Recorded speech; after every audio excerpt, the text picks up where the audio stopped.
So I wanted to start just with that, I guess with the bassy ending again.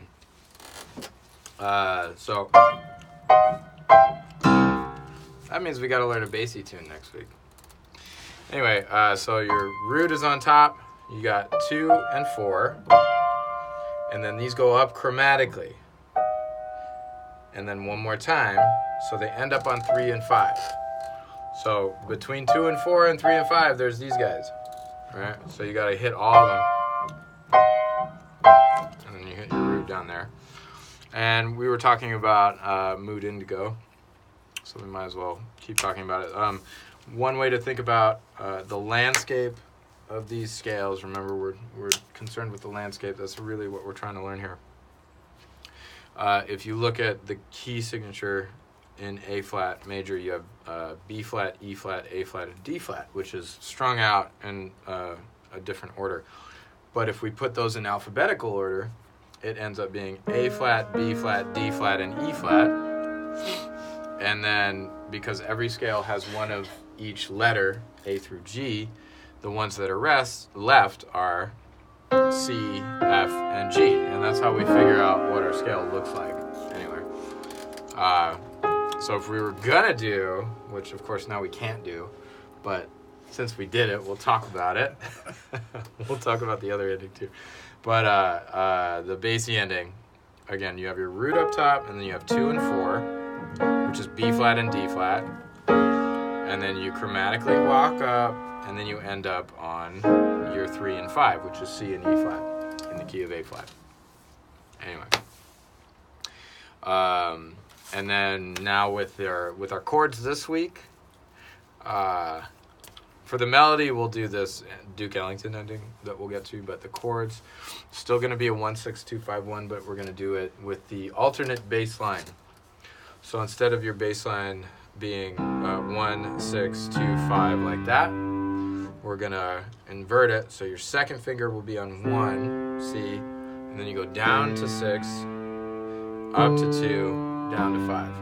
And then you're going to do, with your right hand, you'll do both ways that you did last week. So you go 1 there, and you'll go up to 6 here, down to 6 here, and then come back to 2, and then up to 5. And then you'll do it parallel to what your bass is doing. So down to 6, up to 2, down to 5, back to 1. And we might as well do this ending right now. Okay, that's the Ellington ending. So this song is in C, so it starts on 1, and then goes down to 3, 4, sharp 4, 5, 6, 7, 1, and then 1. 1, 3, 4, sharp 4, 5, 6, 7, 1, 1.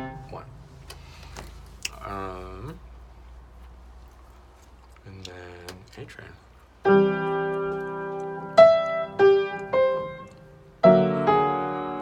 Oh, flat 5. Oops, my bad.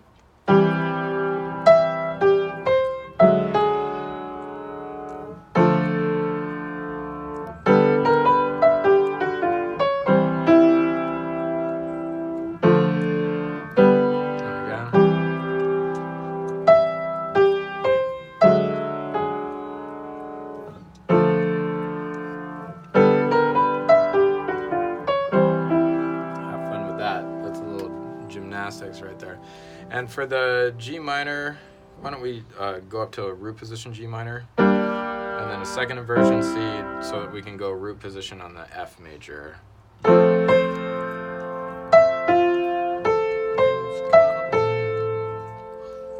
Onto D.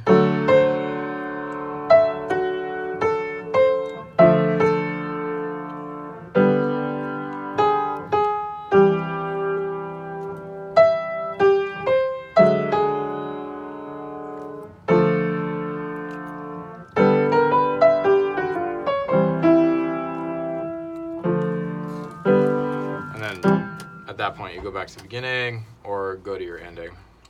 See where the coda is. Instead of going Harlem at the end, Harlem, you would go Harlem.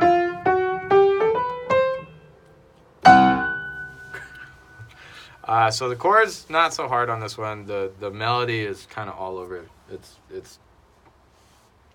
I don't know. See if you think it's harder than Mood Indigo or less. The only weird chord is that D7 flat 5. So we're getting rid of the 7, but we are keeping the flat 5, which of course they've notated as a sharp 4 for some reason. Anyway, so that chord, the D7 flat 5, we're ignoring the 7, but so you have D major, which is D, F sharp, and A, and then if you flat the 5, it ends up being a G sharp. So it's a weird chord, but that's what the chord is. Everything else is standard. Major or minor. And now the intro.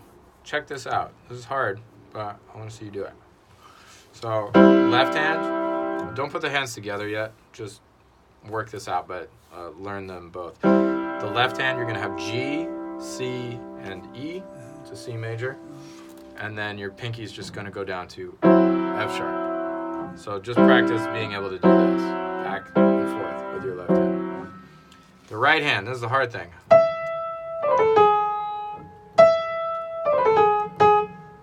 So, it's just 5-finger position. You play the E and you hold it, and then you just kind of fall down to this G sharp. So play with your hand a little bit. Figure out how you can convince your hand to do that. Try the digital thing, meaning don't move your hand, but just play with your fingers.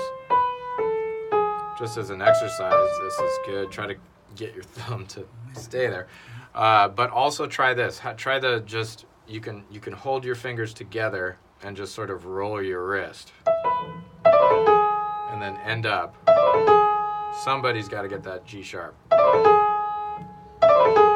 Okay? Okay. So you can do it. Okay.